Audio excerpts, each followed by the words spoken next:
6월 11일 수요일입니다. 역대상 13장 1절로 14절입니다. 다윗이 천부장과 백부장 곧 모든 지휘관과 더불어 의논하고 다윗이 이스라엘의 온 회중에게 이르되 만일 너희가 좋게 여기고 또 우리 하나님 여호와께서 깨로 말미암았으면 우리가 이스라엘 온 땅에 남아있는 우리 형제와 또 초원이 딸린 성읍에 사는 제사장 레위 사람에게 전령을 보내 그들을 우리에게로 모이게 하고 우리가 우리 하나님의 궤를 우리에게로 옮겨오자. 사울 때에는 우리가 궤 앞에서 묻지 아니하였느니라 하매 뭇백성의 눈이 이 일을 좋게 여김으로 온 회중이 그대로 행하겠다 한지라. 이에 다윗이 애굽의 시올 시내에서부터 하맛 어기까지 온 이스라엘을 불러 모으고 기랏 여아림에서부터 하나님의 궤를 메어 오고자 할세. 다윗이 온 이스라엘을 거느리고 바알라 곧 유다에 속한 기랏 여아림에 올라가서 여호와 하나님의 궤를 메어 오려 하니 이는 여호와께서 두 그룹 사이에 계심으로 그러한 이름을 일컬음을 받았더라. 하나님의 궤를 새 수레에 싣고 아비나답의 집에서 나오는데 우사와 아이오는 수레를 몰며 다윗과 이스라엘 온 무리는 하나님 앞에서 힘을 다하여 뛰놀며 노래하며 수금과 비파와 소고와 재금과 나팔로 연주하니라. 기돈의 타작마당에 이르러서는 소들이 뛰므로 우사가 손을 펴서 궤를 붙들었더니 우사가 손을 펴서 궤를 붙듦으로 말미암아 여호와께서 진노하사 치심해 그가 거기 하나님 앞에서 죽으니라. 여호와께서 우사의 몸을 찢으셨으므로 다윗이 노하여 그 옷을 베레스 우사라 부르니 그 이름이 오늘까지 이르니라. 그날에 다윗이 하나님을 두려워하여 이르되 내가 어떻게 하나님의 궤를 내 곳으로 오게 하리요 하고 다윗이 궤를 옮겨 자기가 있는 다윗성으로 메어들이지 못하고 그 대신 가드 사람 오베데돔의 집으로 메어가니라. 하나님의 궤가 오베데돔의 집에서 그의 가족과 함께 석 달을 있으니라. 여호와께서 오베데돔의 집과 그의 모든 소유의 복을 내리셨더라. 아멘. 기도하겠습니다. 하나님, 우리로 하나님의 말씀의 기준, 분명하고 선명한 그 말씀의 기준으로 살게 하여 주옵소서. 세상의 방식을 뛰어넘는 진리이신 말씀으로 살게 하여 주옵소서. 영광을 드립니다. 예수님의 이름으로 기도드립나이다. 아멘. 오늘 본문은 베레스 우사 사건입니다. 이 사건을 이해하려면 좀 배경 설명이 필요한데 엘리 제사장 시대 때입니다. 하나님의 언약궤를 빼앗겼습니다. 어디에 빼앗겼습니까? 블레셋과 이스라엘이 전쟁 가운데 블레셋에 빼앗깁니다. 그런데 이것은 어디까지나 우리 입장에서 그렇게 보일 뿐입니다. 블레셋과 이스라엘이 전쟁을 했는데 블레셋에 패배했습니다. 그래서 블레셋에 의하여 언약궤를 빼앗긴 것처럼 보입니다. 그런데 성경의 내용을 자세히 보면 언약궤를 빼앗긴 것이 아니고요. 하나님께서 이스라엘을 버리시고 떠나신 겁니다.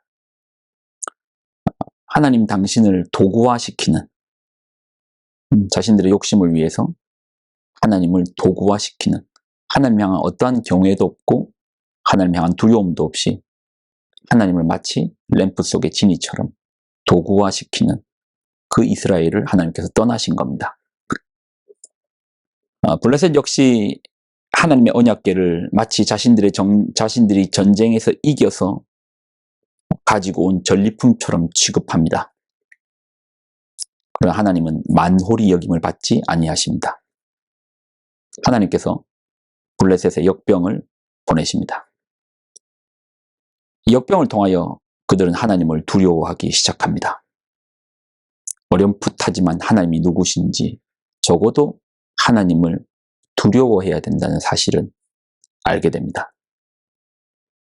그래서 그들은 언약궤를 새 수레에 실어서 이스라엘로 다시 돌려보냅니다. 그렇게 해서 언약궤는 기랏 여아림의 아비나답의 집으로 향하게 된 것입니다. 이 사울의 시대에 내도록 하나님의 언약궤는 아비나답의 집에 있었습니다. 그리고 다윗의 정권이 안정될 때까지도 하나님의 언약궤는 아비나답의 집에 있었습니다. 다윗이 하나님의 언약궤를 메고 자신의 집으로 옮겨오고자 마음의 결정을 했습니다.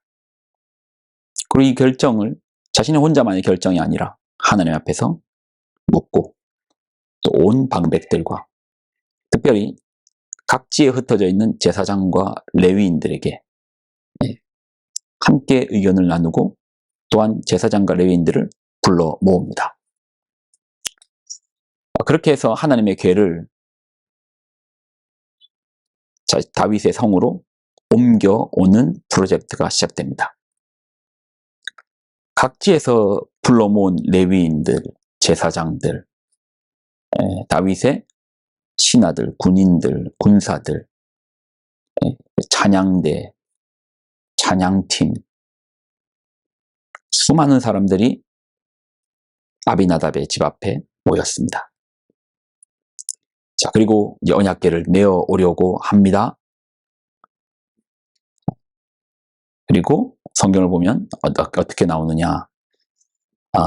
하나님의 궤를 새 수레에 싣고 아비나답의 집에서 나오는데 우사와 아이오는 수레를 몰며 다윗과 이스라엘 온 무리는 하나님 앞에서 힘을 다하여 뛰놀며 노래하며 수금과 비파와 소고와 재금과 나팔로 연주하니라. 하나님의 언약궤가 새 수레에, 소가 끄는 새 수레에 싣고 아비나답의 집에서 나옵니다. 그러다가 타작마당에 이르러서 소들이 뜁니다. 그때 우사가 손을 펴서 궤를 붙잡습니다. 우사가 손을 펴서 궤를 붙들므로 말미암아 하나님께서 진노하셔서 우사를 치십니다. 거기서 하나님 앞에서 우사는 죽임을 당합니다. 이 사건을 베레스 우사의 사건이라고 합니다. 베레스, 치다 또는 잘못, 우사의 잘못, 이 사건인 거예요. 다윗은 자신의 집으로 들이려는 계획을 철회합니다. 두려움 가운데 하나님의 언약궤는 오베데돔으로 옮기고 자기는 다시 궁으로 돌아갑니다. 왜 하나님은 우사를 죽이셨는가? 이 내용에 관해서는 이재철 목사님의 책에 잘 기록되어 있습니다. 그 내용을 좀 소개하면, 소가 뛰는데 하나님의 언약궤가 떨어지게 가만히 둬야 됩니까? 우사가 도대체 뭘 잘못한 겁니까? 뭐가 문제죠? 성경을 자세히 보면 다윗은 분명 언약궤를 어떻게 하려고 했습니까? 메고 오려고 했습니다. 그래서 레위인과 함께 갔습니다. 어깨에 메고 오려고 했습니다. 왜요? 하나님의 언약궤가 이동할 때는 반드시 어깨에 메고 이동해야 됩니다. 그랬는데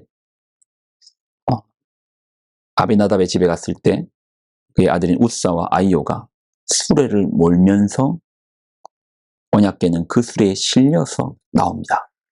왜 바뀐 거죠? 왜 메고 가려고 했는데 어쩌다가 수레로 언약궤를 옮기게 된 거죠? 다윗은 처음 분명히 밝히고 있습니다. 언약궤를 메고 오려고 하였다. 근데 수레로 변경되었습니다. 왜 변경되었습니까?